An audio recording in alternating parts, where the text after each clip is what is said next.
আসসালামু আলাইকুম রহমতুল্লাহ বারকাতুহু। নিশ্চয়ই আপনারা অবগত হয়েছেন, আগামীকাল ৬ ডিসেম্বর ভাঙড় বিজয়গঞ্জ বাজারে ওয়াকফ বিল সংশোধনের নামে কেন্দ্র সরকার ওয়াকফ সম্পদকে হরণ করার যে একটা ষড়যন্ত্র করেছে, তার প্রতিবাদে এবং ওবিসি যেটা আমাদের যার মাধ্যমে তবু সংখ্যালঘু মুসলিম সম্প্রদায়ের যে একটা চাকরি পেত, সেটাকেও যে আজকে বিরাট পরিকল্পনাভাবে রুখে দেওয়া হয়েছে, তারও বিষয় নিয়ে এবং বিশেষ করে মাদ্রাসা শিক্ষা ধ্বংসের মুখে যে ঠেলে দেওয়া হচ্ছে, এইসব ইত্যাদি বিষয় নিয়ে যে আগামীকাল ভাঙড় বিজয়গঞ্জ বাজারে ৬ ডিসেম্বর যে প্রোগ্রাম করা হয়েছে, নিশ্চয়ই আমি জানি আগামীকালটা শুক্রবারটা একটা মানুষের একটু সমস্যা হয়, তবে ৬ ডিসেম্বরটা শুক্রবার পড়েছে। ৬ ডিসেম্বর এই জন্য আমরা ঠিক করেছি, ৬ ডিসেম্বরটা নিশ্চয়ই আমরা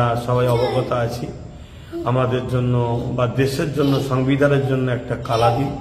এই দিনে এক অশুভ শক্তি বাবরি মসজিদকে শহীদ করেছিল, তাই ৬ ডিসেম্বরটা শুক্রবার পড়লেও আমাদেরকে একটু খেয়াল রাখতে হবে, একটু ত্যাগ স্বীকার করতে হবে।